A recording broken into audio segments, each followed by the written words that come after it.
ನುಗ್ಗೆ ಸೊಪ್ಪು ಕಿತ್ಕೊಂಡು ಒಣಗಿಸಿದ್ದೀನಿ ನೋಡಿ, ನೆರಳಲ್ಲೇ ಒಣಗಿಸಿದ್ದೀನಿ ನೋಡಿ, ಚೆನ್ನಾಗಿ ಒಣಗಿದೆ.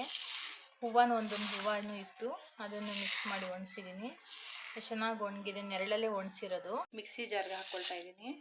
ಅಂದರೆ ಕಡ್ಡಿಗಳು ಹಾಕಿಲ್ಲ ನಾನು. ಜಾರ್ ತುಂಬ ಹಾಕಿದ್ದೀನಿ ನೋಡಿ, ಎಷ್ಟು ಕಮ್ಮಿ ಆಗಿಬಿಟ್ಟಿದೆ.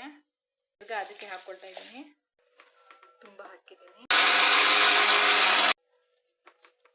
ನೋಡಿ, ಇದನ್ನು ಎಷ್ಟು ಕಮ್ಮಿ ಆಗಿದೆ ನೋಡಿ. 3ನೇ ಸರಿ ಹಾಕ್ತಾ ಇದ್ದೀನಿ, ಅದರಲ್ಲೇ ತೆಗ್ದೇ ಇಲ್ಲ. ನಮ್ಮಮ್ಮ ಹೇಳ್ತಾ ಇದ್ರು, 1 ಸ್ಪೂನ್ ನುಗ್ಗೆ ರಸ ಜ್ಯೂಸು 7 ಮೊಟ್ಟೆ ಸಮ ಅಂತ ಹೇಳ್ತಾ ಇದ್ರು ನೋಡಿ. ಫುಲ್ಲು ನೈಸ್ ಪೌಡ್ರ್ ಥರ ಆಗಿದೆ, ನಿಮ್ಗೆ ಗೊತ್ತಾಗ್ತಾ ಇದೆ ಅನ್ಸುತ್ತೆ ನೋಡಿ. ಆ್ಯಕ್ಚುಲಿ ನಾನು ಜಲ್ದಿ ಹಿಡಿಯೋಣ ಅಂದ್ಕೊಂಡೆ, ತುಂಬ ನೈಸ್ ಪೌಡ್ರ್ ಆಗಿದ್ದಕ್ಕೆ ನಾನೇನು ಜಲ್ದಿ ಹಿಡಿತಾ ಇಲ್ಲ. ಬಾಟ್ಲಲ್ಲಿ ತುಂಬ್ತಾ ಇದ್ದೀನಿ ನೋಡಿ, ಇಷ್ಟು ಬಂದಿದೆ. ಅರ್ಧ ಸ್ಪೂನ್ ಹಾಕ್ಕೊಳ್ತಾ ಇದ್ದೀನಿ.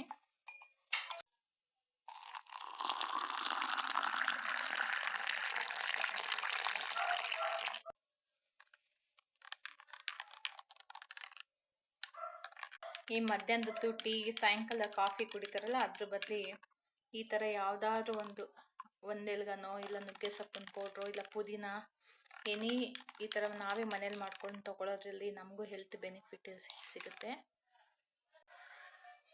ನೋಡೋದ್ರಲ್ಲ ಎಷ್ಟು ಈಸಿಯಾಗಿ ನಾವು ಮನೇಲೇ ಈ ಥರ ಎಲ್ಲ ಮಾಡ್ಕೋಬೋದು.